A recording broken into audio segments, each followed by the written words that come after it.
ఓం గణానాం త్వాం గణపతిం హవామహే కవిం కవీనాముపమశ్రవస్తమం జ్యేష్ఠరాజం బ్రహ్మణాం బ్రహ్మణస్పద ఆనశృణ్వన్నోతిభిः सीदसादनम् ఓం శ్రీ మహాగణాధిపతయే నమః ప్రణో దేవీ సరస్వతి వాజేభిర్వాజనీవతి ధీనామవిత్రయవతి ఓం శ్రీ సరస్వత్యై నమః గురుర్బ్రహ్మా గురుర్విష్ణు గురుర్దేవో మహేశ్వరః గురుః సాక్షాత్ పరం బ్రహ్మ తస్మై శ్రీ గురవే నమః తచ్చం యోరావృణీమహే గాతుం యజ్ఞాయ గాతుం యజ్ఞపతయే దైవీం స్వస్తిరస్తు నః స్వస్తిర్మానుషేభ్యః ఊర్ధ్వం జిగాతు భేషజం శం నో అస్తు ద్విపదే శం చతుష్పదే ఓం శాంతి శాంతి శాంతి.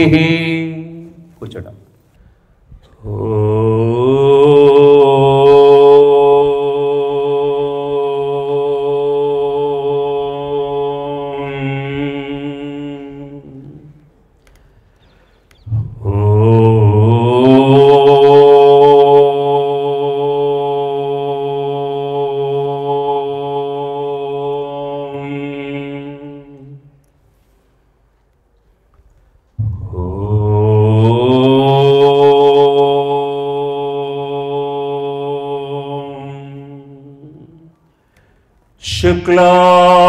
शुक्लांबरधरं विष्णुं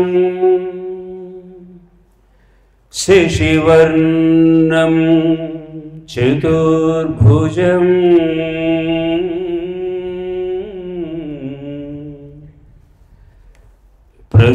प्रसन्नवदनं ध्यायेत्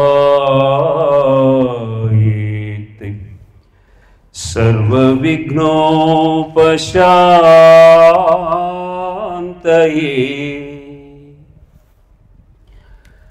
अगजा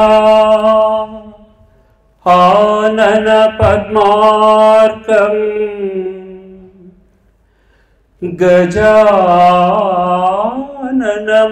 गजाननमहर्निशम्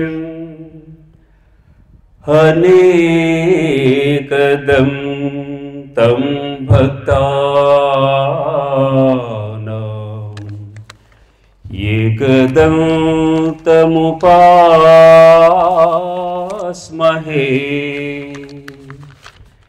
या कुन्देन्दुतुषारहारधवला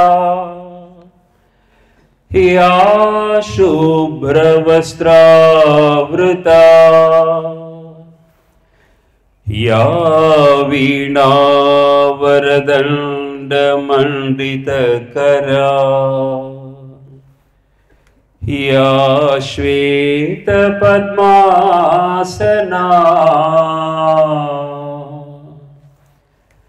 या ब्रह्माच्युत शंकर प्रभृतिभिर्देवैः सदा पूजिता सा मां पातु सरस्वती भगवती निःशेषजाड्यापहा.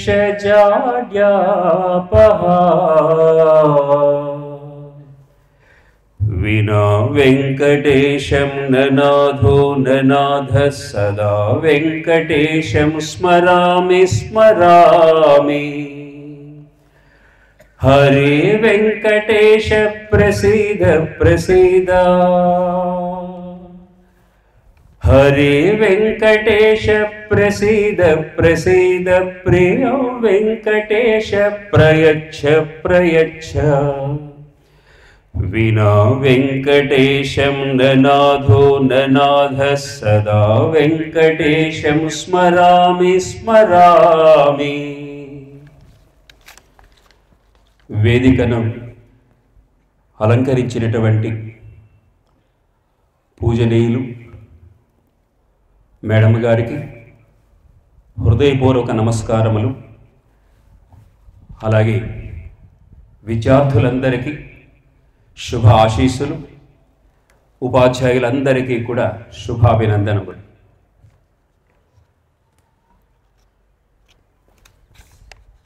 ఏ కార్యక్రమమైనా ప్రారంభము అగ్నిసాక్షిగా జరగాలి.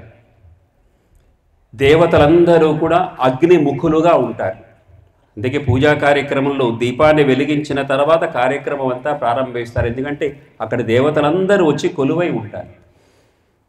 వాళ్ళ నోటి వెంట వచ్చేటువంటి మాట తథాస్తు.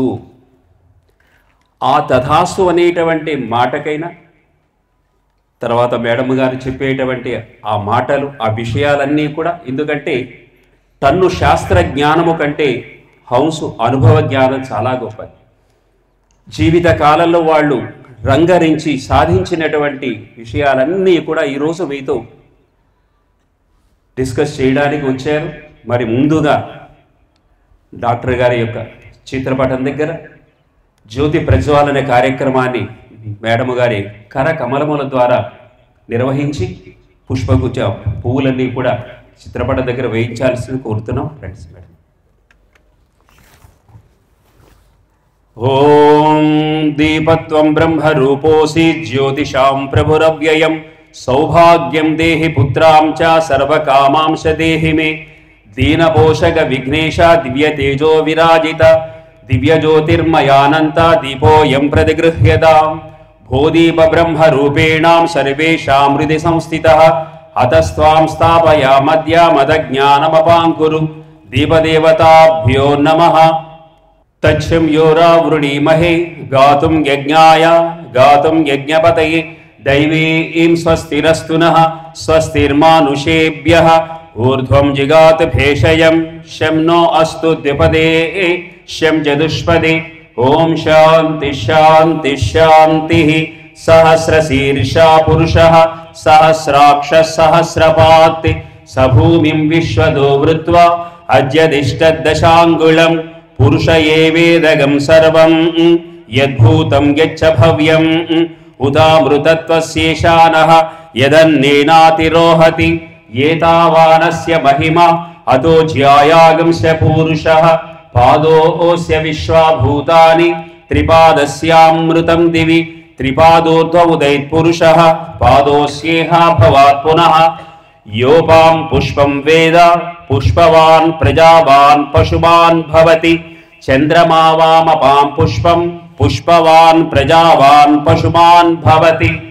య ఏవం వేద యోపామాయతనం వేద ఆయతనవాన్ భవతి. ఓం శాంతి శాంతి. పూరి చుట్టూ తెలుసు కదా, పూరి అందరికీ జగన్నాథపురి అంటారు, ఒరిస్సాలో ఉంది. పూరి చుట్టూ జగన్నాథుడు ఎప్పుడూ తిరుగుతూనే ఉంటాడు. తిరుమల చుట్టూ శ్రీనివాసులు తిరుగుతుంటారు, వెంకటేశ్వర స్వామి. కాశీలో శివుడు, అలాగే చిదంబరంలో నటరాజస్వామి వారు, అలాగే విజయవాడలో అమ్మవారు, అలాగే శ్రీ చైతన్య విద్యా సంస్థలు ఎక్కడున్నా ఆ చుట్టూతా డాక్టర్ బిఎస్ రావు గారు. కాబట్టి ఆయన తాలూకా కృపా కటాక్ష వీక్షణములతో మీరందరూ కూడా సంప్రోక్షణ కావించుకోవాలి. విజయము అంటే ఇలాగే ఒకసారి మన దేశం నుండి ఒక ప్రొఫెసర్ గారు అమెరికా వెళ్ళారట. వెళ్ళిన తర్వాత ఒక కాలేజీ విద్యార్థులందరితో ఆయన మాట్లాడుతూ ఉన్నారు. విజయం అంటే ఏమిటి అని అడిగారు. ఎవరో ఒక అమ్మాయి అబ్బాయి ఎవరో డబ్బు బాగా సంపాదించడం అండి అని చెప్పారట. ఆ ప్రొఫెసర్ వెంటనే అన్నారు, 20 ఏళ్ల క్రితం ప్రపంచంలో అత్యంత ధనవంతుల పేర్లు ఏవైనా మీకు తెలిసే చెప్పండి అన్నారు. ఎవరికి తెలియదు. సో బ్రతకడానికి డబ్బులు కావాలి, కానీ డబ్బే విజయం కాదు. అలాగే విజయం అంటే ఏమిటి మళ్ళీ తర్వాత అనేసరికి గొప్ప ప్రతిష్ట అన్నారు. Very good. నీలం సంజీవరెడ్డి గారు పేరు వినే ఉంటారు, ఎక్స్ ప్రెసిడెంట్, గొప్ప అధికారం. కానీ ఆయన ఇప్పుడు ఉండేటువంటి ఆ ఇల్లు చుట్టూతా పిచ్చి మొక్కలన్నీ వచ్చేసి ఉండకూడనటువంటి జంతువులన్నీ అక్కడే తిరుగుతూ ఉంటాయి. సో అది కూడా కాదు. కొంతమంది ఏమంటారయ్యా అంటే అందం అంటారు. ఇది కాదు. మరి ఏమిటంటే అందులోనే చెప్పుకున్నారు. మనలో చాలామందికి తాత పేరు తెలుసును, ఎందుకంటే ఉన్నారు కాబట్టి. అవ్వ పేరు తెలుసును, వాళ్ళ తాతల వాళ్ళ అవ్వ పేర్లు కొద్దిమందికి తెలుస్తాయి. అలాగే రాముడి పేరు, కృష్ణుడి పేరు, అలాగే వివేకానందుడు చాలామందికి తెలుసును. ఎందువల్ల ఇదంతా చెప్తున్నామంటే ఎవరైతే వాళ్ళ జీవితాలని కూడా త్యాగము చేసి ఇతరుల కోసమే ఒక వ్యవస్థను నిర్మించడం కోసం ఎవరైతే పాటుపడతారో వాళ్ళ తాలూకా పేర్లన్నీ గుర్తు ఉంటాయి. అలాగే విద్యా రంగానికి చక్రవర్తి డాక్టర్ బిఎస్ రావు గారు తెలియని వాళ్ళు అంటూ ఎవ్వరూ ఉండరు. 1986లో 87 మంది విద్యార్థులతో ప్రారంభమైనటువంటి సంస్థ కేవలం 87 మంది 86 ఏప్రిల్ నెలలోని ప్రారంభమైంది. ఈనాడు దగ్గర దగ్గర 10 లక్షల మంది పైగా విద్యార్థులు ఇంత వ్యవస్థని డాక్టర్ గారు మేడం గారు వాళ్ళిద్దరూ కూడా శ్రీ చైతన్య ప్రభు శ్రీకృష్ణ ఆ ఇస్కాన్ తాలూకా వాళ్ళ గురువు ఎవరైతే ఉన్నారో శ్రీ చైతన్య ప్రభు వారి తాలూకా ఆ పేరుతోని పెట్టినటువంటి ఆ పేరు ఎలాగంటే ఇక ముహూర్త బలం అది. Stability, rejuvenation, intuition, confidence, honesty, attitude, imagination, training, assertiveness, never give up and earning. ఈ పదాలన్నీ కలుపుకుంటే అది శ్రీ చైతన్య.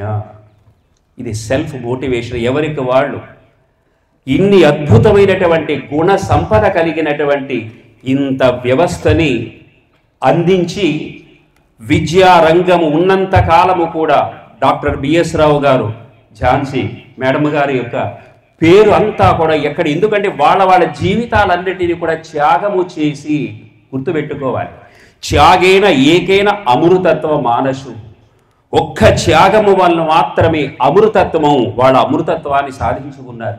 ఇంతమంది పిల్లలకి ప్రారంభ దశలో అయితే ఎవరు లేకపోయినా సర్వము తానై పిల్లలతో మమేకమైపోయి వాళ్ళకి ఏది కావాలి వాళ్ళే డాక్టర్లు, ఆ పిల్లలందరినీ జాగ్రత్తగా వాళ్ళే తల్లిదండ్రులు, దూరంగా ఉండే పిల్లలకి ఇన్ని రకాలుగా కంటికి రెప్ప ఎలా కాపాడుతుందో అలాగ విద్యార్థులందరినీ కాపాడుకొని ఇంత స్థితికి వచ్చిన ఇంకా పిల్లలతో మమేకం అవ్వాలని ఈరోజు మన దగ్గరికి వచ్చారు. మరి మీతో మాట్లాడవలసిందిగా కోరుకుంటూ ఉన్నాం.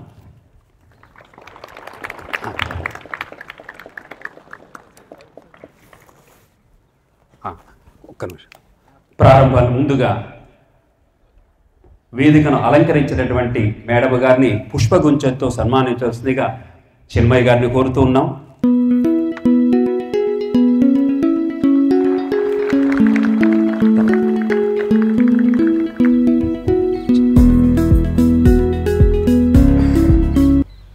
Good evening, my dear children and the staff members of Sri Chaitanya.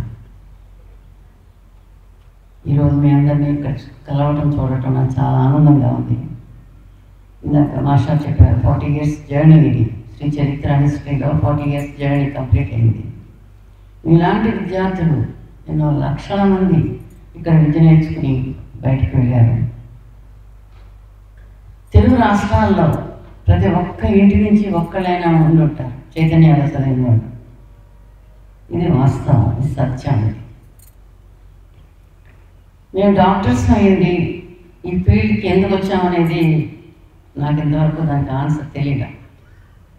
Guntur medical కాలేజీలో మెడిసిన్ కంప్లీట్ చేసి ఫారిన్ కంట్రీ వెళ్ళి తిరిగి వచ్చి ప్రాక్టీస్ చేద్దాం అనుకుని తిరిగి వచ్చి ఆర్గనైజేషన్ స్టార్ట్ చేయడం అనేది అదొక భగవంతుడు కల్పించిందే కానీ మెయిన్గా మేము ఏదో చేస్తామని నేను అనుకోవట్లే. ఈరోజుకి ఈశ్వరుడు చేయిస్తున్నాడు, ఎవరో ఒకళ్ళు ఎంచుకుంటాడు అని అంటారు.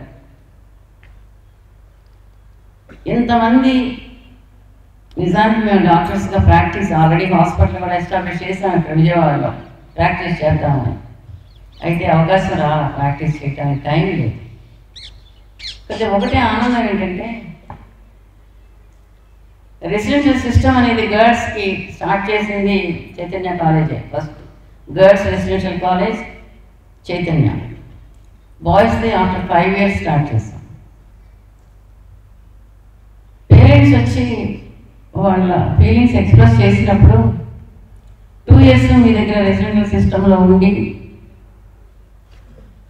మేము బయట ట్యూషన్స్ తిప్పి మా పిల్లల్ని పల్లెటూరు నుంచి వచ్చి ఇక్కడ ఫ్యామిలీ పెట్టి పడే కష్టాలు ఆలోచించుకుని భయపడేవాళ్ళం. ఇప్పుడు 2 years మీ రక్షణలో పిల్లలకి సేఫ్టీ ఉంది, సెక్యూరిటీ ఉంది, ఎడ్యుకేషన్ ఇచ్చారు.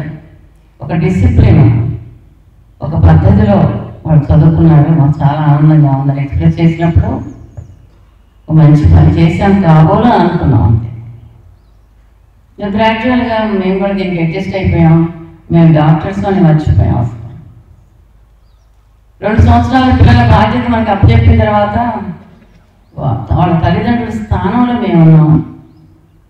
వాళ్ళ సెక్యూరిటీ, వాళ్ళ హెల్త్, వాళ్ళ ఫుడ్, వాళ్ళ ఎడ్యుకేషన్, క్వాలిటీ ఎడ్యుకేషన్ ఇవ్వడం అనేది అది మినిమం రెస్పాన్సిబిలిటీ.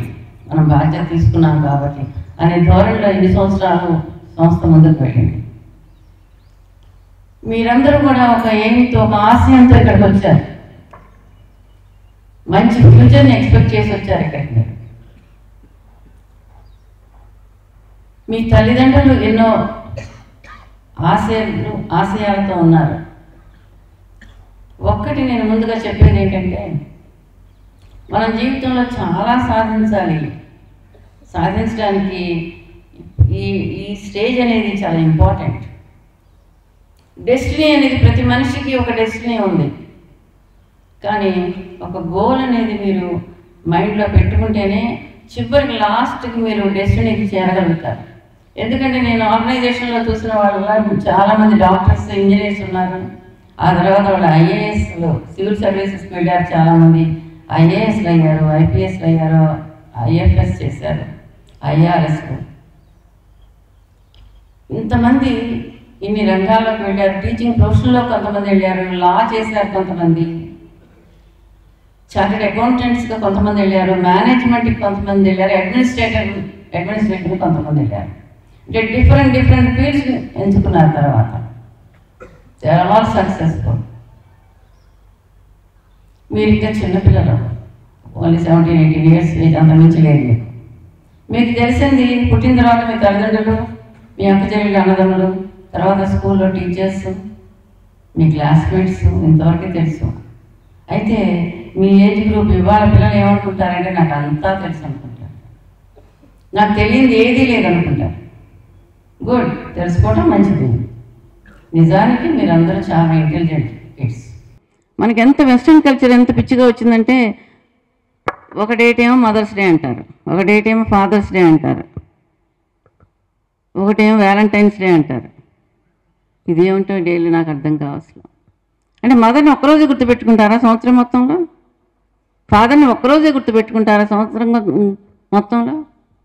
ఎప్పుడూ వాళ్ళ తల్లిదండ్రులే కదా, ఎప్పుడు గుర్తుండేవాళ్ళు. జీవితంలో ఉన్నంత వరకు, తర్వాత కూడా గుర్తుండేవాళ్ళే వాళ్ళు, మనకి జన్మనిచ్చిన వాళ్ళు.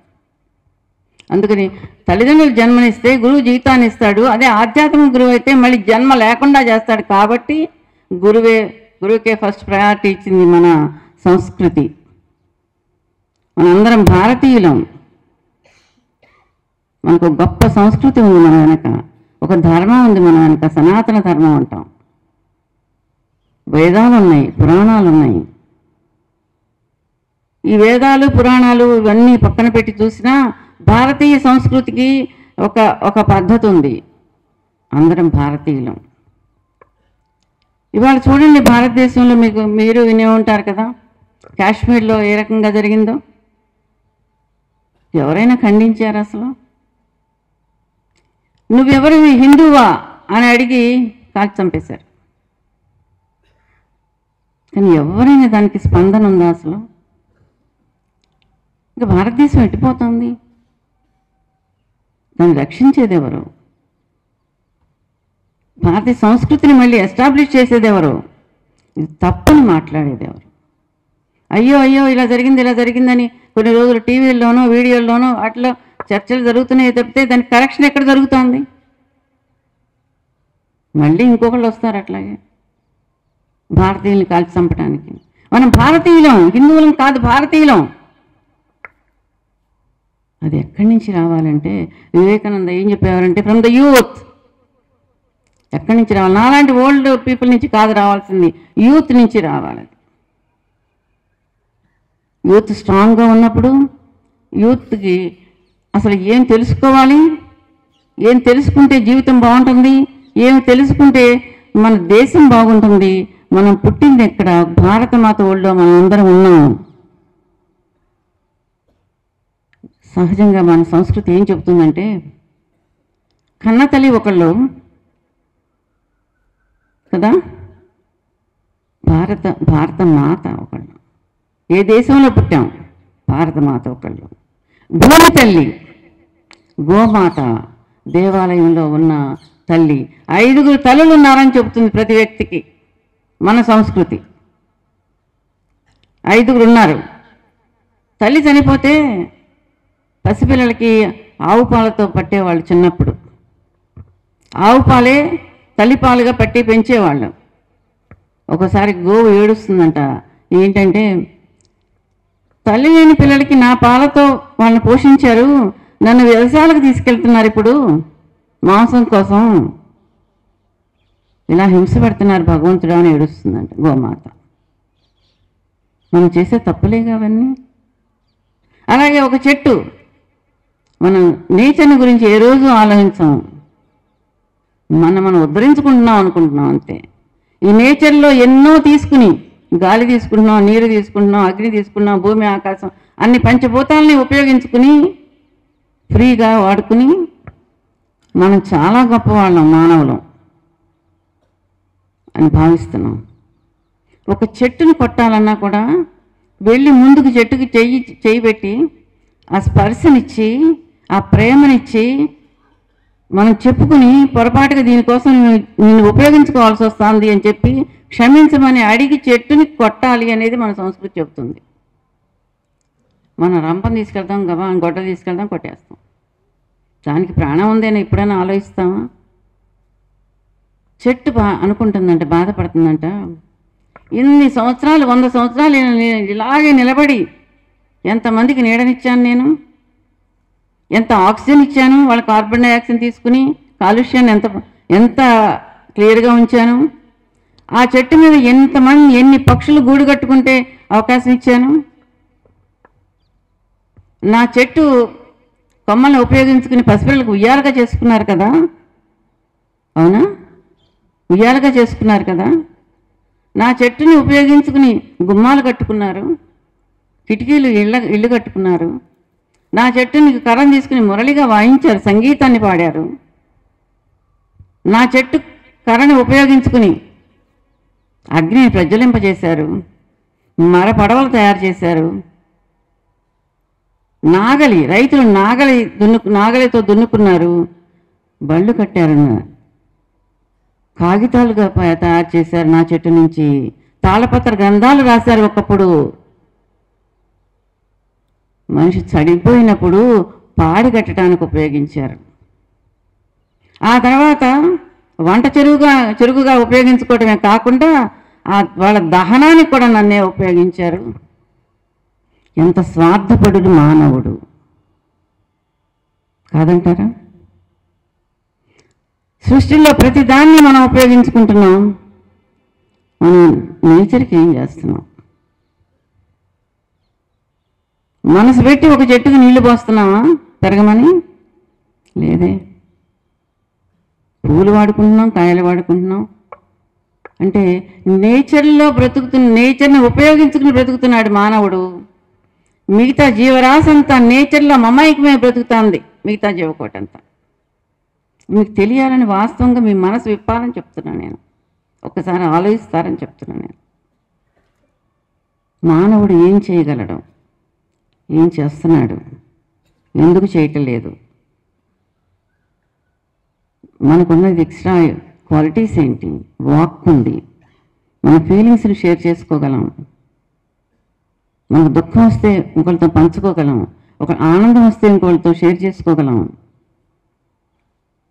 కోపం వస్తే తిట్టగలం. ఎమోషన్స్, వెల్ డెవలప్డ్ బ్రెయిన్ ఉంది. దాన్ని మనం సవ్యంగా ఉపయోగించుకుంటున్నామా, వ్యర్థం చేసుకుంటున్నామా? విపరీతమైన ఇంటెలిజెన్స్ ఉంది.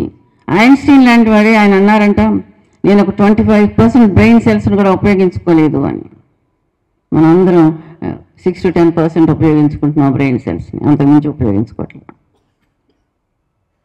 ఇంటెలిజెన్స్ ఉంది, దాన్ని తగ్గ కాన్సన్ట్రేషన్ లేదు, కమిట్మెంట్ లేదు, అకౌంటబిలిటీ లేదు, డివోషన్ లేదు, డైవర్షన్స్ ఉన్నాయి. అంతేనా? డైవర్షన్స్ ఉన్నాయి. ఇది కావాలి మనకి, మనం ఇది అచీవ్ చేయాలి. అచీవ్ చేయాలంటే ఏం చేయాలి? దానికి తగ్గ ప్లాన్ లేదు. పాసిబిలిటీస్ని వెతుక్కోవట్లా. Only we are living with desires, with wishes, with dreams. It is true. I'm not disappointing anyone. You have intelligence. Last year మీరు ఒక 1 year 2 years ఇంటర్మీడియట్ అయ్యి వచ్చారు. మళ్ళీ you have so many experiences. Last year before year you have so many experiences. మీరు ఆలోచించండి. Is the time to think, to come as a winner. విన్నర్స్గా రావాలి. ప్రతి ఒక్కళ్ళు పూర్వకాలంలో ఎవ్వరు కష్టపడకుండా రాలేదే.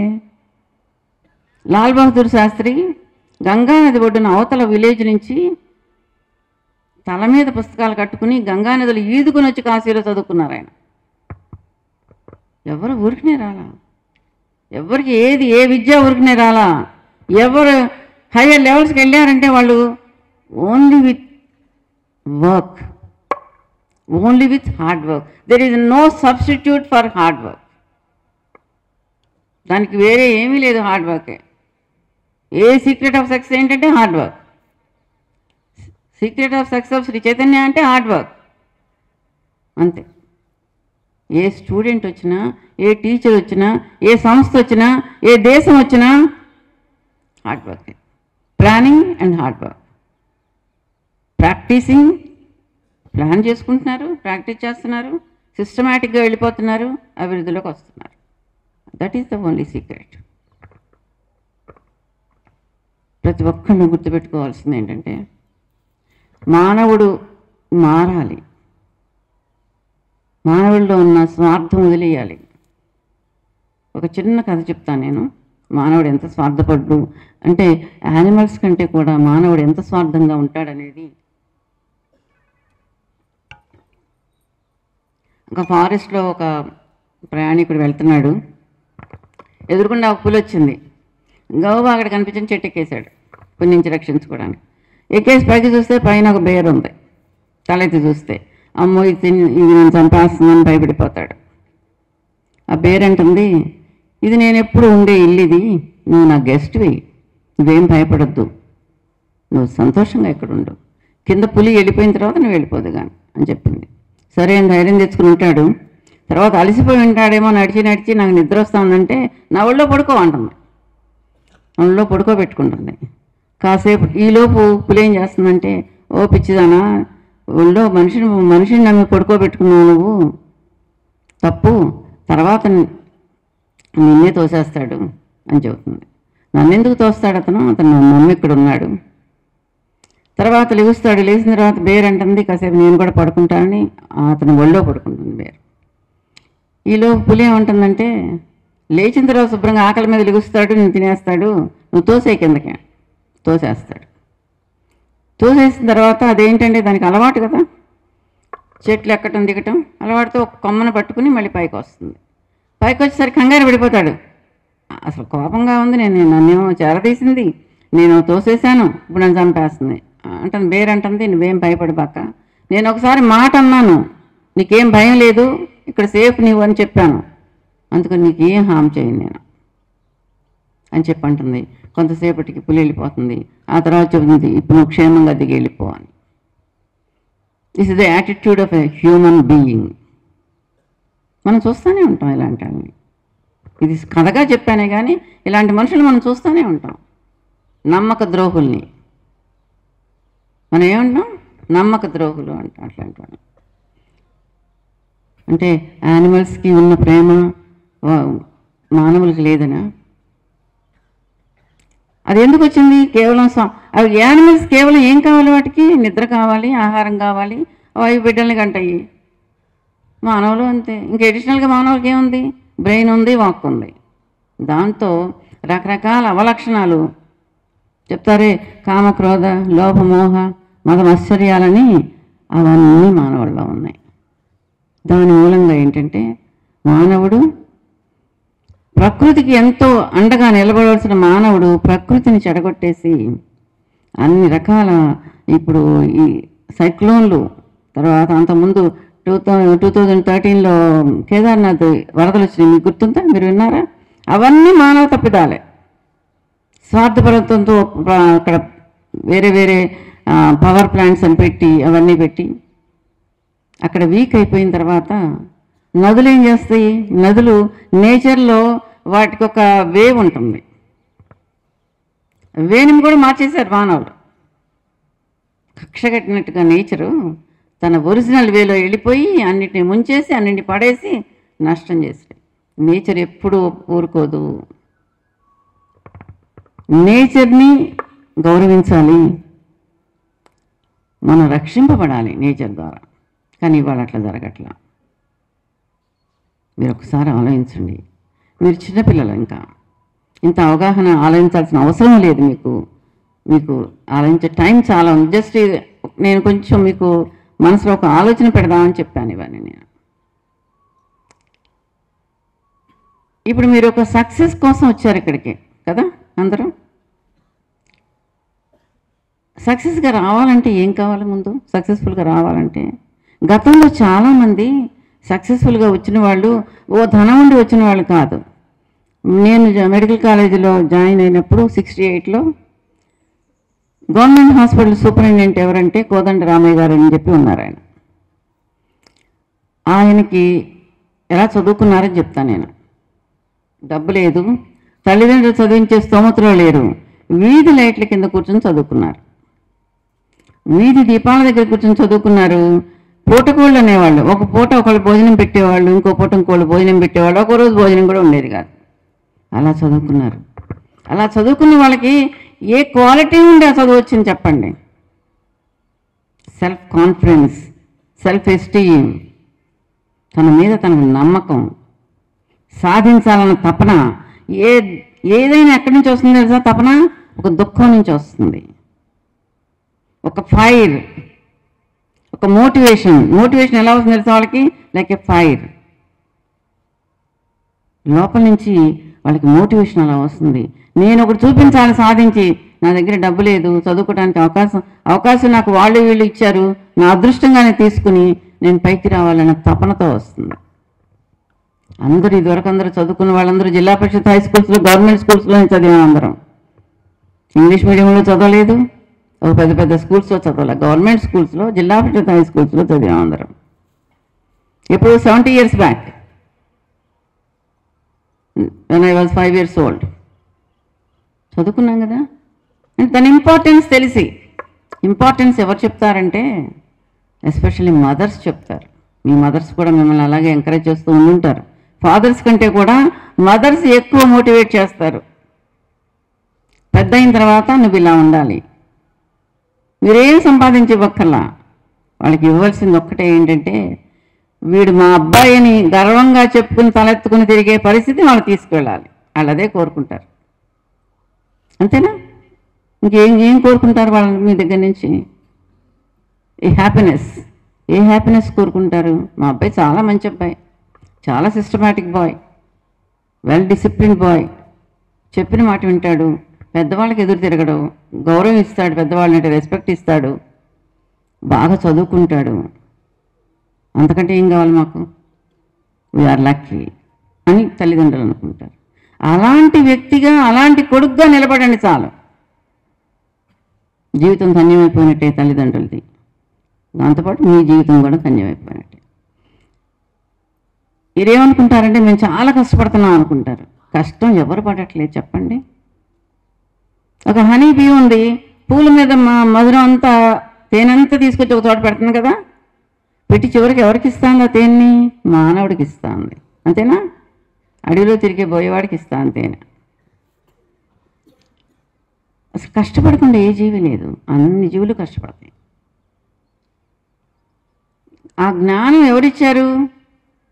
అలా కష్టపడే జ్ఞానం ఎవరిచ్చారు? మన వెనక ఏ ఎనర్జీ ఉందో, మన అందరి వెనక ఏ శక్తి అయితే ఉందో, రూపం లేని శక్తి, అది ఇచ్చింది. మీకు తెలుసు కదా, ఐన్స్టీన్ చెప్తాడు కదా. మనందరం ఏమనుకుంటామంటే వీళ్ళందరూ డిస్కవర్ చేశారు, అంటే భూమికి ఆకర్షణ శక్తి ఉందని ఒకళ్ళు డిస్కవర్ చేశారు. ఇవన్నీ డిస్కవరీ కాదు, ఆల్రెడీ ఉన్నాయి. ఆల్రెడీ ఉన్నదాన్ని దాని మీద పొర తీశారు అంతే. డిస్కవర్, దాని మీద కవర్ అయిన దాన్ని తీశారు. మళ్ళా నాలాంటి అమాయకురాలకేమో అర్థం కాలేదు. వాళ్ళు అబ్జర్వ్ చేసి భూమికి ఆకర్షణ శక్తి ఉంది అని చెప్పారు. పైన పైన ఎగరేస్తే కిందకే పడుతుంది. అది ఎప్పుడు భూమి పుట్టినప్పటి నుంచి పడుతుందిగా. కానీ ఎవరో ఒకళ్ళది మనందరికి తెలియజేశారు అంతే. అందుకని వాళ్ళని డిస్కవర్డ్ అంటున్నాం. డిస్కవర్డ్ అంటున్నాం. మనందరికీ ఉందా తెలివితేటలు? లేని వాళ్ళు ఎవరు లేరు. కానీ ఆ ఉన్న తెలివితేటల్ని ఏ టైంకి ఉపయోగించుకోవాలి, ఆ టైం బౌండ్ ఏంటి, ఎలా ఉపయోగించుకోవాలి, ఎప్పుడు ఉపయోగించుకోవాలి. మీరు 2 years back 10th class complete అయినప్పుడు డెఫినెట్గా ఇంటర్మీడియట్కి వెళ్తాం, మేము డెఫినెట్గా సక్సెస్ఫుల్గా వస్తాం, చాలా బాగా ప్లాన్ చేసుకుంటాం అన్న ఆలోచనతోనే మీరు అందరూ వచ్చి ఉంటారు. అందులో డౌట్ లేదు. నేను ఎవరిని బ్లేమ్ చేయట్లా. కానీ what you have to learn from your mistakes. నేను చెప్పేది ఏంటంటే 2 years బ్యాక్ ఇంటర్మీడియట్కి వచ్చినప్పుడు ఫస్ట్ ఇయర్ కానీ సెకండ్ ఇయర్ కానీ మీరు ఏం మిస్టేక్స్ చేయటం వలన మీరు ఆశించిన ఫలితం రాకుండా వెనక్కి వెళ్ళారు. First of all you have to identify the mistakes. Success అంటే ఫెయిల్యూర్ ఉండకూడదని ఏం కాదే. Success doesn't mean absence of failure. అవునా? ఫెయిల్ అంటే ఏంటి? ఫస్ట్ అటెంప్ట్ ఇన్ లెర్నింగ్ అని ఫెయిల్ అంటే. ఫెయిల్యూర్ అంటే అయ్యో పనికిరామని కాదు. First attempt in learning fail అంటే. It means attaining ultimate goals. Success అంటే ఏంటి? Achievement of ultimate goals. ఇప్పుడు కూడా మీరు ఆ సక్సెస్కి దగ్గరలోనే ఉన్నారు అందరూ. Only thing you have to do is a systematic effort. You have to use your time with sacrifice. You have to sacrifice your time, your entertainment, your enjoyment.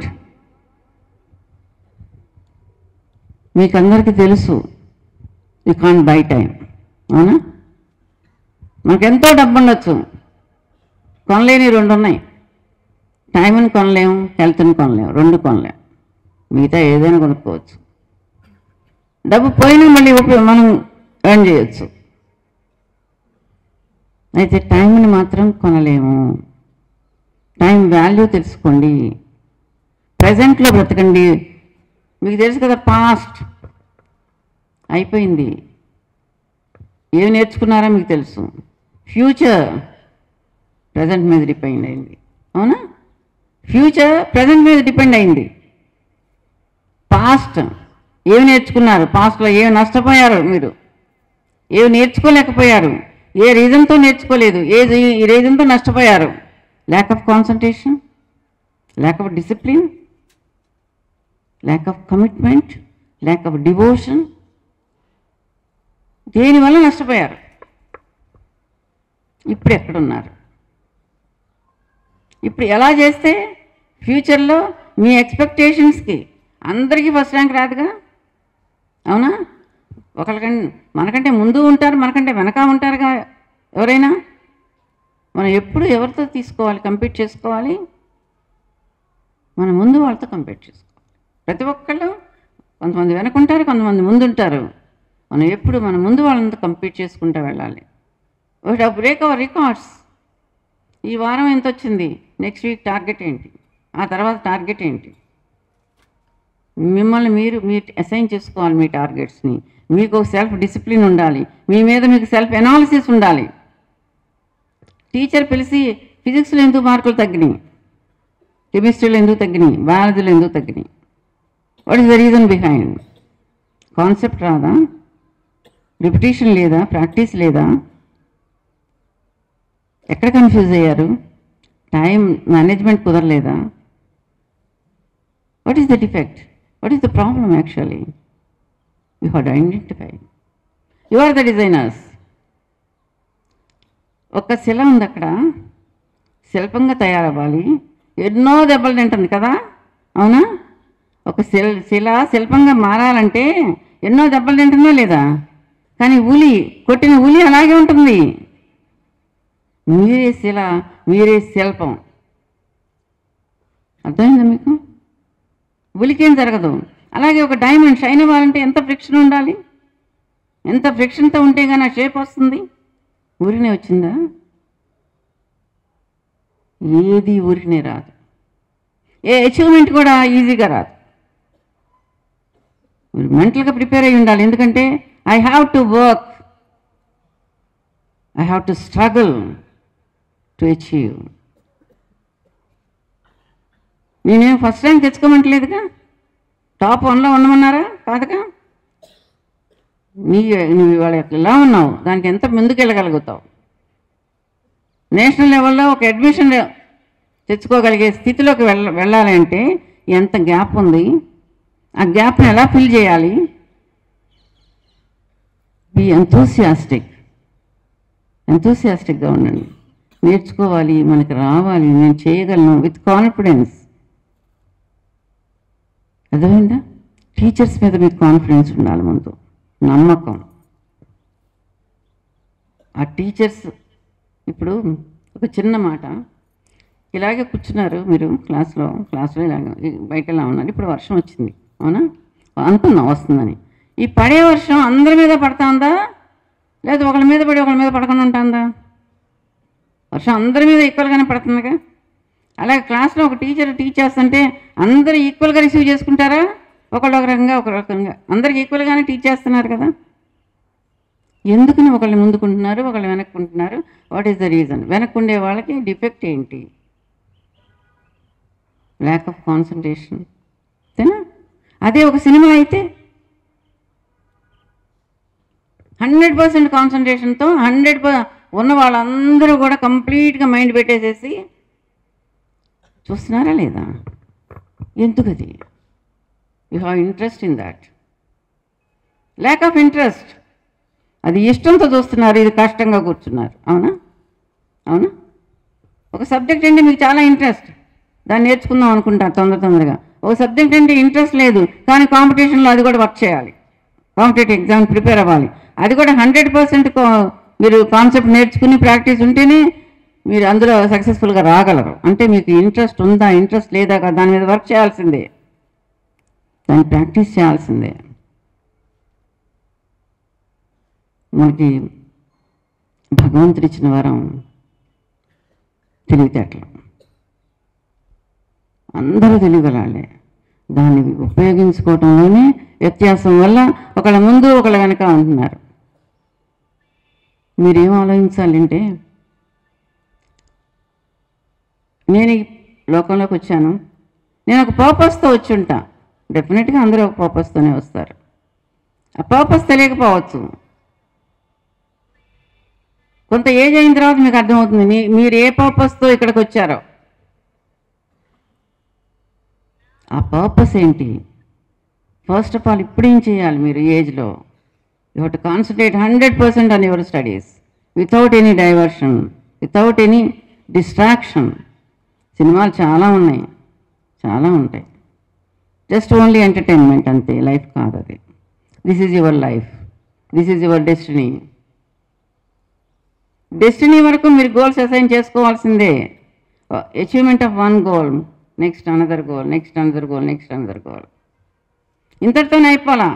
EAMCET రేపు national level ఎగ్జామ్లో ర్యాంక్ వస్తుంది, medical కాలేజీలో admission తీసుకుంటారు, అక్కడ చేయాలి work సిస్టమేటిక్గా. ఆ తర్వాత మళ్ళీ పోస్ట్ గ్రాడ్యుయేషన్కి వెళ్ళాలి, ఆ తర్వాత సూపర్ స్పెషలైజేషన్కి వెళ్ళాలి, ఆ తర్వాత ప్రాక్టీస్లోనే దేనిలోనూ సెటిల్ అవ్వాలి, ఒక మంచి డాక్టర్గా పేరు తెచ్చుకోవాలి. ఆ డాక్టర్ దగ్గరికే వెళ్ళాలని కోరుకోవాలి జనం. ఎంత ఉందో చెప్పండి లైఫ్? ఇమాజినేషన్స్ కాదు, ప్రాక్టికల్గా ఆలోచించండి. Desires are weak. ఎప్పుడు స్ట్రాంగ్ అవుతాయి అంటే అవి డిజైర్స్, మీకు డివోషన్ ఉంటే, డిటర్మినేషన్ ఉంటే స్ట్రాంగ్ అయిపోతాయి. Desires are always weak. Determination add అవ్వాలి, దానికి అకౌంటబిలిటీ యాడ్ అవ్వాలి. రెస్పాన్సిబిలిటీ. Why we are here. ఎక్కడైనా మీకు అవసరం, మీకు ఎక్కడైనా వీక్నెస్ ఉందేమో చూసుకోండి. సబ్జెక్ట్ పరంగా వీక్నెస్ ఉందా? కాన్సన్ట్రేషన్ చేయలేకపోతున్నారా? కాన్సన్ట్రేషన్ చేయలేకపోవడానికి కారణం ఏంటి? ప్రతి దానికి ఒక సొల్యూషన్ ఉంది. మీరు ఆలోచించండి, మీరు జాగ్రత్తగా ప్లాన్ చేసుకోండి. Life is yours. తల్లిదండ్రులు ఇవ్వరు, తల్లిదండ్రులు జన్మను మాత్రమే ఇస్తారు. జీవితాన్ని మౌల్డ్ చేసుకునేది మీరు. కొంతమంది చాలా వరకు మాది బిషప్ అదరై స్కూల్ అని విజయవాడలో ఫేమస్ స్కూల్, ఆ రోజుల్లో తెలుగు మీడియం స్కూల్. ఆ న్యూజిలాండ్ వాళ్ళు ఎస్టాబ్లిష్ చేశారు. చాలా సిస్టమేటిక్ స్కూల్. కొంతమంది డాక్టర్స్గా వెళ్ళారు, కొంతమంది ఆ టైంలో ఇంజనీర్స్ ఎవరు ఉండేవాళ్ళు కాదు, టీచింగ్ ప్రొఫెషన్కి వెళ్ళారు. కొంతమంది ఆ హౌస్ వైఫ్స్గానే ఉన్నారు. అది ఆ కాలంలో. కొంతమంది అయితే ఇప్పుడు సపోజ్ నన్ను చూశారనుకోండి, మా క్లాస్మేట్స్, వాళ్ళకి ఏమనిపిస్తుంది? ఆ రోజుల్లో మేము సరిగ్గా చదువుకోలేదు కదా, ఆ రోజుల్లో చదువుకోకపోతే మేము ఇవాళ ఇలా ఉన్నాం, లేకపోతే అట్లా నాలాంటి వాళ్ళు చాలామంది ఉన్నారు నా క్లాస్మేట్స్, ఫారిన్ కంట్రీస్లో డాక్టర్స్గా వర్క్ చేసేవాళ్ళు. వాళ్ళందరూ కొంతమంది చాలా ఊహించుకుంటారు లైఫ్ని, దానికి తగ్గ ఎఫర్ట్ పెట్టరు, ఓన్లీ ఒక కామన్ పర్సన్గా మిగిలిపోతారు. లైఫ్ అంతా కూడా దానికి అడ్జస్ట్ అయిపోయి బ్రతుకుతారు. మీకు అర్థమైందని చెప్పింది? వాళ్ళకి ఏది ఇచ్చాడో భగవంతుడు దానికి అడ్జస్ట్ అయిపోయి బ్రతుకుతారు, ఎఫర్ట్ అయితే పెట్టరు. అలా బ్రతకాలని ఎవరు కోరుకోరు కదా. మీరందరూ అలా కోరుకోరుగా, నాకు తెలిసి మీరు కోరుకోరు. అలా ఓన్లీ లైఫ్ ఏదో లీడ్ చేస్తున్నాం, ఏదో తల్లిదండ్రులు ఏదో ఆస్తి ఇచ్చారు, మనం ఏదో కొద్దిగా సంపాదించుకుంటున్నాం, బ్రతుకుతున్నాం అని అలా ఉండాలని ఎవరన్నా కోరుకుంటారా? ఐడియల్గా బ్రతకాలి. మిమ్మల్ని చూసే 10 మంది ఇన్స్పైర్ అవ్వాలి. మీరు ఎప్పుడు కూడా పలానా వాళ్ళ అబ్బాయిని అని కానీ పలానా వాళ్ళ నాన్నని కానీ చెప్పుకుని బ్రతికే పరిస్థితి మీకు రాకూడదు. I am so and so, I am father of so and so, I am son of so and so అని చెప్పుకుంటారా మీరు? మీకు అర్థమైంది నేనంది? మీ తల్లిదండ్రులు గొప్పతనాన్ని చెప్పుకుని బ్రతకూడదు. రేపు మీ పెద్దవాళ్ళైన తర్వాత మీ కొడుకు గొప్పవాడైతే నా కొడుకు అని చెప్పుకుని బ్రతకూడదు. మీరుగా బ్రతకాలి. ఆ ఇన్స్పిరేషన్ కావాలి ప్రతి విద్యార్థికి. నేను పలానా ఒక పొజిషన్లో ఉన్నాను, నేను ఇలా పైకి వచ్చాను. నెక్స్ట్ జనరేషన్ మిమ్మల్ని ఇన్స్పిరేషన్ తీసుకోవాలి. ఆ తర్వాత జనరేషన్ మళ్ళీ ఇన్స్పిరేషన్గా మీరు మిగలాలి. జనరేషన్స్ టుగెదర్ ఇన్స్పిరేషన్కి ఫ్యామిలీలో ఉండాలి. హైలీ ఎడ్యుకేటెడ్, డబ్బు ఎంతైనా ఉండొచ్చు, ఎవ్వరు లెక్క చేయరు. ఓన్లీ ఎడ్యుకేషన్ మిమ్మల్ని అధిక స్థానంలో, గొప్ప స్థానంలో కూర్చోబెడుతుంది. ఒక పొజిషన్. మీరందరూ ఆ స్థితికి ఎదగాలి. మీలో టాలెంట్ ఉంది, మెమరీ ఉంది, మర్చిపోతున్నానంటే తప్పది. ప్రాక్టీస్ లేక టైం తీసుకుంటున్నారు, ఎగ్జామ్లో టైం సరిపోలేదని కంప్లైంట్ చేస్తున్నారు స్టూడెంట్స్. ప్రాక్టీస్ లేక ఇమీడియట్గా స్ట్రైక్ అవ్వట్లేదు ఏ ఫార్ములా అప్లై చేయాలి అనేది. మీరు బాయ్స్ ఫ్యూచర్లో ఒక ఫ్యామిలీని మెయింటైన్ చేయాలి కదా. ఒక ఫ్యామిలీని మెయింటైన్ చేయాలి అంటే ఆ ఎడ్యుకేషన్ కావాలి, ఒక స్థిరత్వం కావాలి, లైఫ్లో సెటిల్ అవ్వాలి బెటర్గా. మొన్న ఈ మధ్య ఎవరో మీరేం చేస్తున్నారని అడిగితే ఒక ఆయన్ని, నేను హౌస్ హస్బెండ్ అన్నారు ఆయన. హౌస్ హస్బెండ్ అని ఫస్ట్ టైం విన్నా నేను కూడా. వాళ్ళ మిస్సెస్ వర్క్ చేస్తున్నారు, ఆయన ఇంటికి కూర్చొని పని చేస్తున్నారు. అది ఎవరు కోరుకోరు కదా. ఏ భార్య కూడా కోరుకోదు, ఏ పిల్లలు కోరుకోరు. తండ్రి ఇంట్లో కూర్చొని అంట్లు తవ్వుతా అంటే, తల్లి వర్క్ చేస్తా అంటే చిన్నతనంగానే ఫీల్ అవుతారు. ఆయనే సిగ్గుపడకుండా అని చెప్పారు ఆయన, నేను హౌస్ హస్బెండ్ అని చెప్పి. అలా ఎవ్వరు కోరుకోరు నాకు తెలిసి. అలాంటి సిచ్యువేషన్స్ ఎవ్వరు తెచ్చుకోరు, అలాంటి రాకూడదు కూడా ఎవరికి. మీరు చేయవలసింది ఏంటంటే, మీరు సక్సెస్ఫుల్గా రావాలి అంటే ప్రోగ్రెసివ్ సక్సెస్ అంటే ఏంటి అసలు? Progressive realization of a goal, అంతేనా? ప్రోగ్రెసివ్ రియలైజేషన్, ప్రోగ్రెసివ్గా ఉండాలి. ఇప్పుడు ఒక సక్సెస్ తర్వాత ఇంకో సక్సెస్ రావాలి. It is journey, not a destination. అవునా? It is a journey, not a destination. ప్రోగ్రెసివ్గా ఉండాలి ఎప్పుడు. మీరు అర్థం చేసుకోండి, మీ కెరియర్కి మీరే బాధ్యులు. ఒక రైట్ ప్లేస్లో వర్షం కురుస్తుంది, ఆ వర్షం సముద్రంలో పడుతుంది, ఉప్పు నీరుగానే మారిపోతుంది కదా, ఉపయోగపడదు. ఒక మురికి కాలంలో పడుతుంది, మురికి నీళ్ళలో కలిసిపోతుంది. అవునా? ఒక వేడి ప్లేస్లో పడుతుంది, ఆ వేడికి డ్రై అయిపోతుంది. అదే ఒక స్వాతి నక్షత్రం టైంలో ఒక ముత్యపు చెప్పులో పడింది అనుకోండి, అదే వర్షపు చినుకు ఇన్ని ప్లేసుల్లో పడినా ఉపయోగం జరగలేదు. అదే ముత్యపు చెప్పులో పడితే ఏమవుతుంది? ఒక ముత్యంగా మారుతుంది. మీరందరూ అలాంటి ముత్యాలు, మీరందరూ అలా మారాలి. ఒక ప్లేస్ ఇంపార్టెంట్, మీరు పడిన ప్లేస్ ఇంపార్టెంట్. అక్కడ కాలానికి ఎంత విలువ ఉందంటే, ఒక చెట్టును కొట్టితే మిలియన్స్ ఆఫ్ మ్యాచ్ స్టిక్స్ తయారవుతాయి కదా, అగ్గిపుల్లలు తయారవుతాయి ఒక చెట్టు నుండి. ఒక అగ్గిపుల్ల మిలియన్స్ ఆఫ్ ట్రీస్ని దహనం చేస్తుంది, తెలుసా? అంతే కదా టైం. అలాగే ఒక బర్డ్ బ్రతికుండగా ఎన్నో చీమలు తినేస్తుంది, అదే ఒక బర్డ్ చచ్చిపోతే ఎన్నో చీమలు తినేస్తాయి. మనం ఏం నేర్చుకోవాలంటే దీని నుంచి, అధికారం ఉందని ఇష్టం వచ్చినట్టు ప్రవర్తించకూడదు. అణుకు ఉండాలి, మాట బాగా రావాలి, మంచి మాట ఎలా మాట్లాడాలంటే, ఇమోషన్స్ అనేది రైట్ కాదు. బాయ్స్ ఇమోషనల్గా ఉండొద్దు, ఎప్పుడు కూల్గా ఉండండి. మాట ఎంత రావాలంటే మితంగా మాట్లాడాలి, ప్రియంగా మాట్లాడాలి, ఎవరిని హర్ట్ చేసి మాట్లాడకూడదు. అది నేర్చుకోండి. గబాలను మనం బలవంతుల నాకేమని నలుగురిలో నిగ్రహించి పలుకుట మేళ అనేది ఒక పద్యం ఉంది సుమతి శతకంలో. బలవంతమైన సర్పము సలిచీముల చేత చిక్కి చావదే సుమతి అని. మనం బలంగా ఉన్నామని చెప్పి గౌబా అందరినీ అంటే, మన బలం తగ్గినప్పుడు అందరూ కలిసి మన మీదే పడతారు. అవునా? ఎప్పుడు కూడా క్యారెక్టర్ బిల్డింగ్ ఒకటి చాలా ఇంపార్టెంట్. డిసిప్లిన్ అనేది చాలా ఇంపార్టెంట్. డిసిప్లిన్ అంటే బెత్తంతో భయపెట్టడం కాదు, దెబ్బలు కొట్టడం కాదు. డిసిప్లిన్ అంటే మీరుగా మీకు డిసిప్లిన్ని అడాప్ట్ చేసుకోవాలి. ఉదయం లేచిన దగ్గర నుంచి రాత్రి పడుకునేంత వరకు మనం ఏం చేస్తున్నాం, ఏ సిస్టంలో వెళ్ళాం, ఏ టైం అలాట్మెంట్ ఎలా చేసుకున్నాం, ఏ సబ్జెక్ట్కి ఎంత అలాట్ చేసాం, ఆ టైం పీరియడ్లో మనం కంప్లీట్ చేయగలుగుతున్నామా లేదా, దానిలో అబ్జార్ప్షన్ ఎంత ఉంది, ఇంకేం చేయలేం. ఇవాళ మనం కంప్లీట్ చేయవలసిన వర్క్ కంప్లీట్ చేసి పడుకుంటున్నామా లేదా, రేపటికి పెండింగ్లో ఉందా, ఏమన్నా పోస్ట్పోన్మెంట్ ఉందా. Everyday you have to check your selfs. అందరూ అలా చేసి వచ్చిన వాళ్ళే.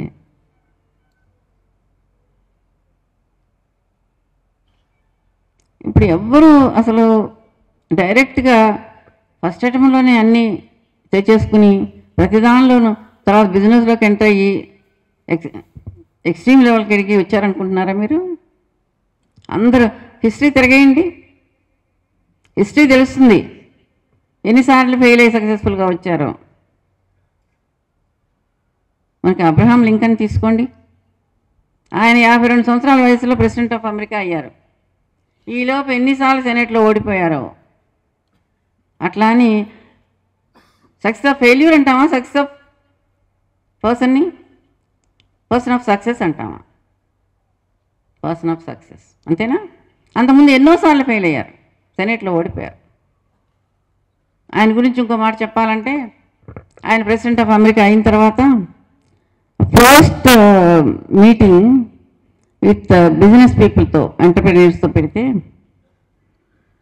అందులో ఒక ఆయన లేచి ఆయన కాలి షూ తీసి చూపించారట. ఇట్లా, ఈ షూ మీ నాన్న తయారు చేశాడు, నువ్వు షూ మేకర్ కొడుకువి అని చెప్పారు. సడన్గా కదా అతనికి, అబ్రహాం లింకన్కి వెంటనే మైండ్ బ్లాక్ అయింది. షూ తీసి నువ్వు షూ మేకర్ కొడుకువి, మీ నాన్నే ఈ షూ తయారు చేశాడు, ఈ సభలో ఉన్న వాళ్ళందరి షూస్ కూడా మీ నాన్నే చేసి ఉంటాడు అని చెప్పారు ఆయన, ఒక బిజినెస్ మ్యాన్. కాసేపు ఆలోచించి ఆయన ఏమన్నారంటే, అవును, నేను షూ మేకర్ కొడుకుని, మా నాన్న షూస్ తయారు చేశారంటే కొంచెం కూడా గ్యాప్ రాకుండా ఎగ్జాక్ట్గా ఎంత సైజు ఇచ్చారో ఆ సైజే చేసేవాళ్ళు. నేను మా నాన్న దగ్గర నేర్చుకున్నాను అది. ఈ సభలో ఎవరికైనా పొరపాటుగా మా ఫాదరు సైజు చిన్నది చేసినా కొంచెం పెద్దది చేసినా చెప్పిన దానికి అలాంటి డిఫరెన్స్ ఉంటే చెప్పండి, నేను కుట్టిస్తాను. What a attitude! మీకు అర్థమైంది అందులో గొప్పతనం ఏంటో? What an attitude! ఆ యాటిట్యూడ్ డెవలప్ చేసుకోవాలి. అదే మన భారతదేశంలో ఒక రాజకీయ నాయకుడు అనండి, ఎలా ఉండేది సిచ్యువేషను? అక్కడే ఇంకొకళ్ళు అయితే అబ్రహాం లింకన్ ప్లేస్లో ఇంకొకళ్ళు ఉంటే ఎలా ఉండేది సిచ్యువేషన్? ప్రెసిడెంట్ ఆఫ్ అమెరికా అయ్యుండి ఇలా క్వశ్చన్ చేస్తే దాన్ని పాజిటివ్గా తీసుకుని దాని గురించి బాధపడకుండా యాక్సెప్టెన్స్లోకి తీసుకుని, నేను ఇవాళ ఇంత గొప్పవాడిని, ఇవాళ నన్ను పాయింట్అవుట్ చేస్తావా సభలో అని తిట్టకుండా దాన్ని పాజిటివ్గా తీసుకుని ఆయన రియాక్ట్ అయ్యాడంటే that is the attitude we have to develop.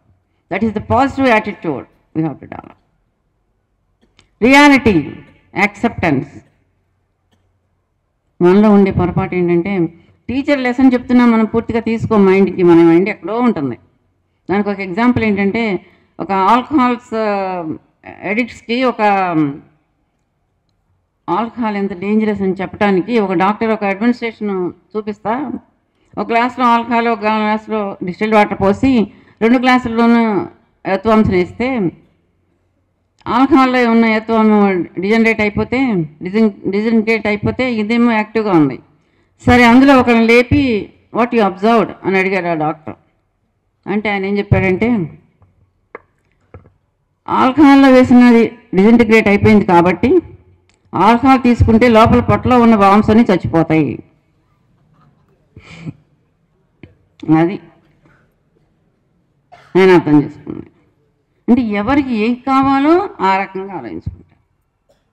That is selective listening. మీరు కూడా అంతే, క్లాస్లో కూర్చొని 100% కాన్సన్ట్రేట్ చేసినట్టే ఉంటారు, కానీ అంతా వెళ్ళదు బ్రెయిన్లోకి, diversions. That is selective listening. అంటే లోపల పేగులను తినేస్తుంది. ఇట్లాగే ఏత్వం ఎలా అయితే కనపడకుండా పోయిందో లోపల పేగులు కూడా అలాగే తినేస్తుంది. ఆల్కహాలని తెలుసుకోలేనంత అమాయకుడేం కాదు. Selective listening. వాళ్ళకి ఏది కావాలో అది ఆలోచించుకుంటారు. This is an example. Even student కూడా అంతే, వాళ్ళకి కావాల్సింది తీసుకుంటారు, వాళ్ళకి ఎక్కడ యాబ్సెంట్ మైండెడ్గా ఉంటారు. కానీ మీరు క్లాస్లో ముందు కాన్సన్ట్రేషన్ పెంచుకోండి. టీచర్ ఏం చెప్పినా అది ఆ క్లాస్లోనే రావాలి, క్లాస్లోనే నేర్చుకోవాలి. ఇంకొక రీడింగ్తో నేను 100% అటెంప్ట్ చేయగలను అన్న పద్ధతిలో మీరు కాన్సన్ట్రేషన్ పెంచుకుంటే మీకు టైం సేవ్ అవుతుంది. ఒకదాన్ని 10 సార్లు చదివితే కానీ మీరు ఫైనల్ ఎగ్జామ్కి వెళ్ళలేరు. ఒకదాన్ని మీకు కాన్సెప్ట్ సరిగ్గా అర్థం కాకపోయినా ఒకసారి చదివేది 20 సార్లు చదివితే మీకు అక్కడ టైం సేవ్ అవుతుంది.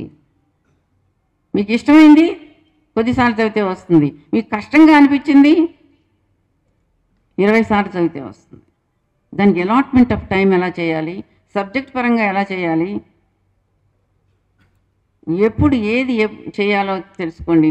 మీరు పైకి వస్తే మీ రూమ్మేట్స్ ఉంటారు కొంతమంది, మీరు అందరూ కూడా ప్రతి ఒక్కళ్ళు పైకి రావాలి, ప్రతి ఒక్కళ్ళు కోఆపరేటివ్గా ఉండాలి. చిన్న చిన్న డౌట్స్ ఏమైనా ఉంటే మనం క్లియర్ చేసుకోవాలి, వాళ్ళకి హెల్ప్ చేయాలి. అంతేగా నాకు ఒక్కడికే రావాలి, నేను ఒక్కడికే సీట్ తెచ్చుకోవాలి, మిగతా వాళ్ళకి రాకూడదు అనే యాటిట్యూడ్ కూడా తప్పే. మీరు వాళ్ళ దగ్గర నుంచి నేర్చుకుంటే వాళ్ళ దగ్గర నుంచి మీరు నేర్చుకుంటారు.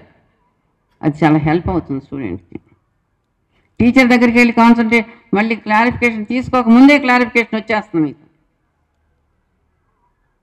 ఎన్నో రకాలుగా మీరు ఈ కమ్యూనిటీ లివింగ్లో మీరు ఎన్నో రకంగా మీరు తీసుకోవచ్చు.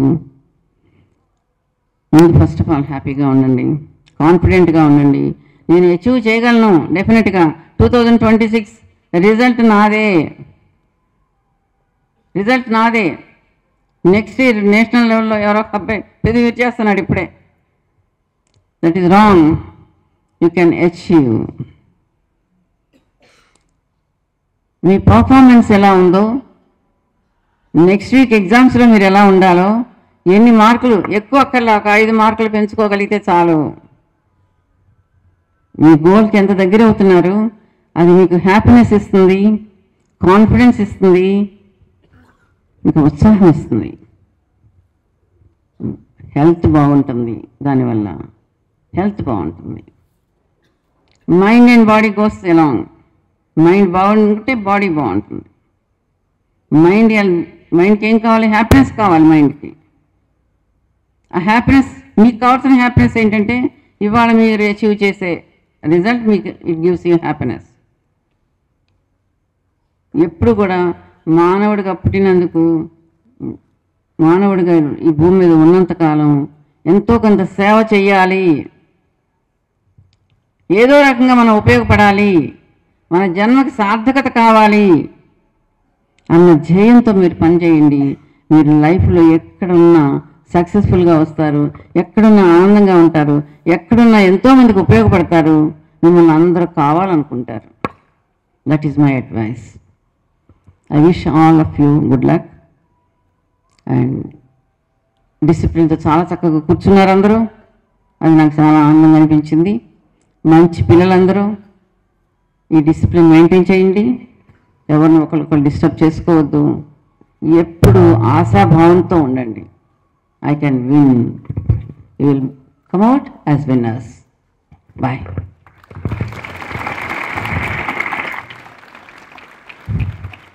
పలికిన ప్రతి అక్షరం అమ్మవారి స్వరూపంలో ఉన్నటువంటి మేడం గారు, అవి అక్షరాలు కావు, అక్షతలవి.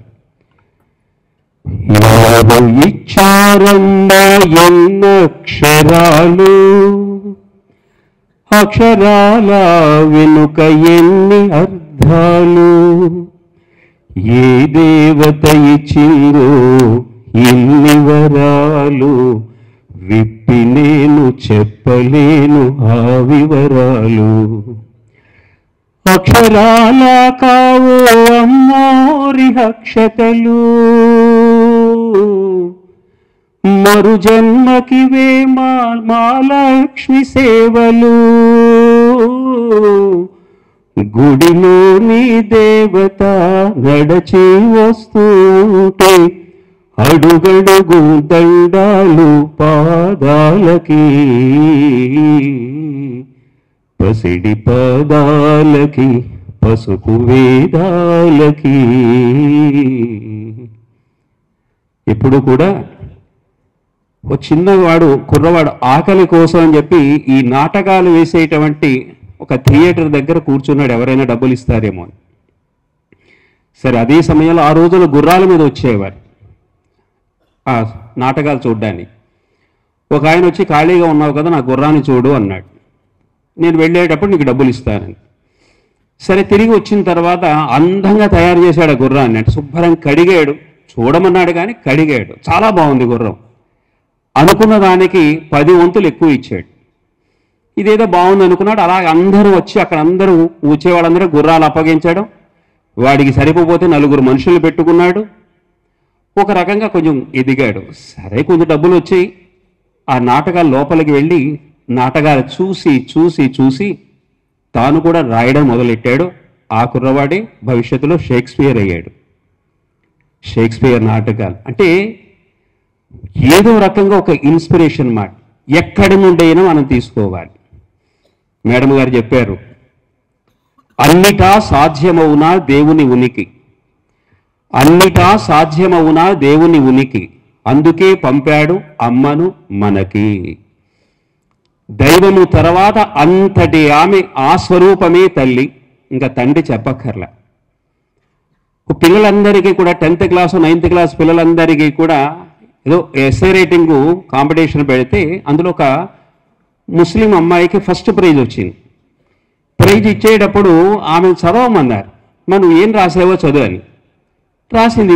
మా నాన్న ఇదేంటి, ఇప్పుడు ఏదో క్యాన్సర్ వచ్చింది, అది కాస్త చెప్పలేక అది ముదిరిపోయి చివరికి వస్తే పిల్లలకి తెలిస్తే ఎక్కడ వాళ్ళు ఏడుస్తారు. భార్యకి చెప్పాడు, వాళ్ళకి మాత్రం తెలియనివ్వకు, వాళ్ళ కంటి వెంట కన్నీరు వస్తే నేను చూడలేను, నాకు ఏడుపు వస్తుంది, అని కొద్ది రోజులు మరణిస్తారంటే పిల్లలందరూ వాళ్ళకి వ్యవస్థ అంతా చేసి సుఖపడ్డానికి కావలసిన విధంగా డబ్బు సంపాదించి భార్యకి పిల్లల మీద రాసి చివరికి అందరినీ దగ్గరికి తీసుకొని ఆయన ప్రాణం వదిలిపెట్టాడు. చెబితే మరి తల్లి ప్రేమ కొంచెం బయటికి కనిపించిన తండ్రి ప్రేమ లోపలే ఉంటుంది. అలాంటి తల్లిదండ్రులందరికీ జీవిత కాలం మీరు ఎంత చేసినా రుణం తీర్చుకోలేనటువంటి ఆ జన్మనిచ్చారు. వాళ్ళ పట్ల ఇప్పుడు కృతజ్ఞతగా ఉండండి. మాతృదేవోభవ, పితృదేవోభవ, ఆచార్య దేవోభవ, అతిథి దేవోభవ, వీళ్ళందరూ కూడా దైవ స్వరూపాలు. అలాగే మేడమ్ గారికి ఈ సభాముఖంగా ధన్యవాదాలు తెలియజేస్తున్నాం. అందరూ కూడా లేచి నిలబడితే జాతీయ గీతంతో నిశ్శబ్దంగా जनगणमन अधिनायक जय हे भारत भाग्य विधाता पंजाब सिंध गुजरात मराठा द्राविड उत्कल वंगा विंध्य हिमाचल यमुना गंगा उच्छल जलधि तरंगा तव शुभ नामे जावे तव शुभाशिष मागे गाहे तव जय गाथा जनगण मंगलदायक जय हे भारत भाग्य विधाता जय हे जय हे जय हे जय जय जय जय हे जय हिंद. ధన్యవాదాలు.